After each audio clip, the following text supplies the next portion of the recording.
Olá, crianças, tudo bem? Eu sou o professor Alberto e na aula de hoje iremos falar um pouquinho sobre o carnaval e as suas características aqui no nosso país.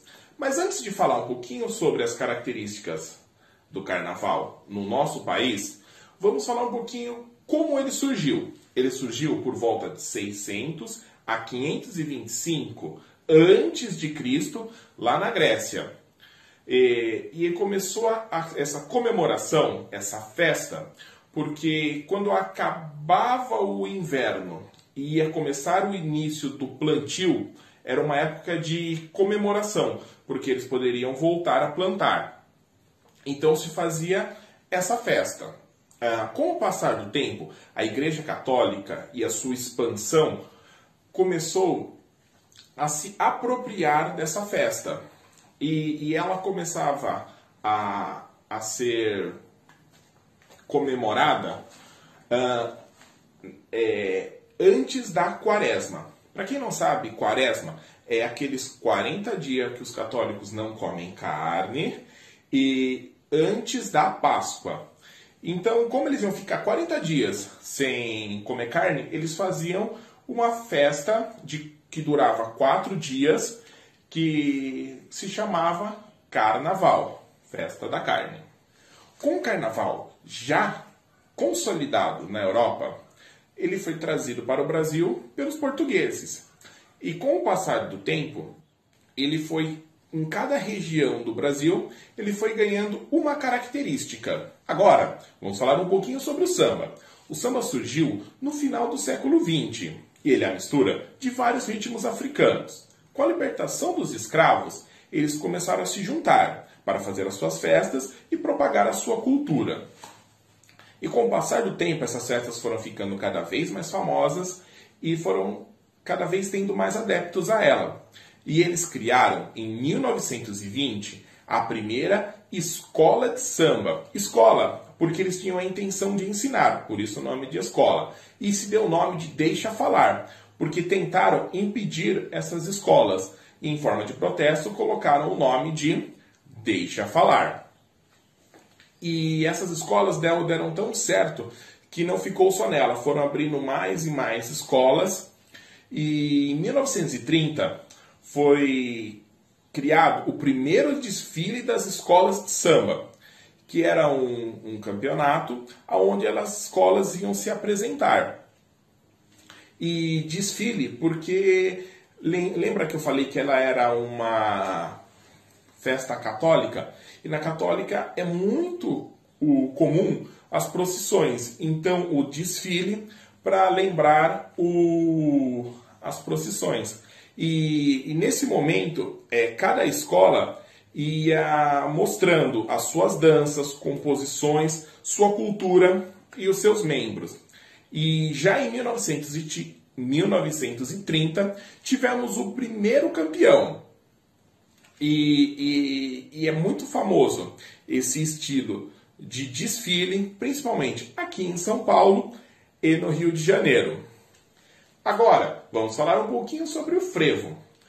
O frevo ele surgiu no final do século XIX e ele é a mistura de 3 ritmos: machixe, polca e a capoeira. E ele ficou caracterizado principalmente pelas disputas entre as bandas marciais características da época com esse novo ritmo criado pelos africanos recém-libertos aqui no Brasil. E uma curiosidade sobre o nome do frevo é que ele faz alusão a fervo, porque quando o pessoal dançava, eles falavam que eles sentiam um fervo. Mas como eles não dominavam a língua culta, eles falavam frevo, que eles sentiam um frevo quando eles dançavam. E esse nome virou oficial, frevo. E quem executa as músicas do frevo são as fanfarras, normalmente compostas por saxofone, trompete, trombones e tuba.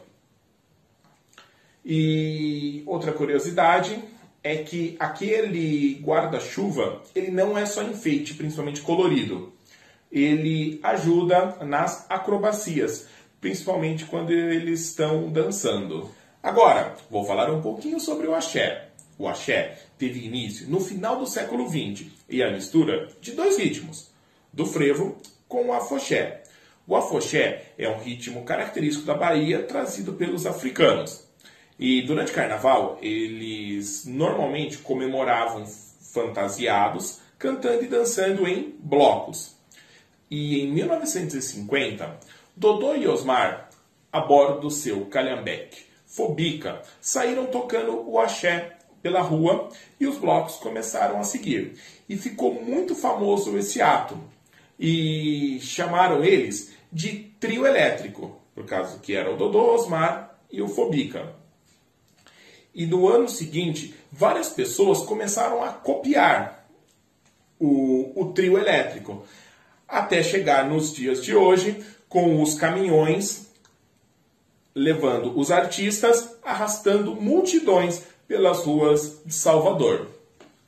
Outra curiosidade é sobre as vestimentas deles, que eles chamam de abadá. Abadá também é uma roupa característica dos capoeiristas. Porém, no carnaval, ele ganhou uma outra característica. Eles têm as suas cores próprias e ele serve para identificar os blocos de carnaval. E o carnaval na Bahia é uma festa tão internacional que vem pessoas do mundo todo participar. E ela dura mais de uma semana. Agora, vou falar um pouquinho sobre os blocos de rua. Blocos de rua é o estilo mais antigo de se comemorar o carnaval aqui no Brasil, onde as pessoas se juntavam e iam atrás das bandas, normalmente tocando as marchinhas de carnaval. O registro mais antigo de bloco de carnaval é em 1889.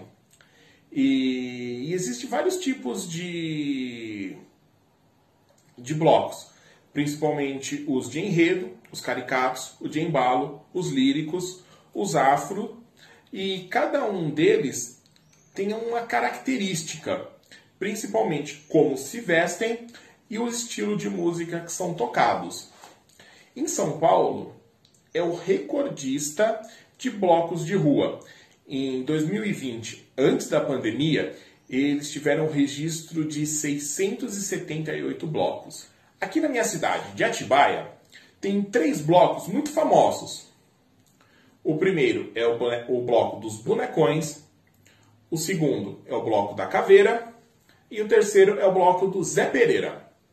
O bloco dos bonecões, as pessoas se vestem como bonecos gigantes e saem desfilando pelas ruas de Atibaia. O bloco da caveira, eles se juntam à meia-noite no cemitério da cidade. E o bloco do Zé Pereira, homem se veste de mulher, mulher se veste de homem e saem comemorando o carnaval. Agora que vocês já sabem um pouquinho mais sobre o carnaval, eu quero que vocês me respondam 3 perguntas. Primeiro, qual estilo você mais gostou e por quê? O segundo, se vocês conhecem algum bloco de rua aí na cidade de vocês. E terceiro, no quadro aqui de Tarsila do Amaral, Carnaval em Madureira, vocês acham que ela se inspirou em qual estilo de comemoração do carnaval? Espero as respostas de vocês. Não se esqueçam de mandar no WhatsApp dos seus professores. Espero que tenham gostado e bons estudos!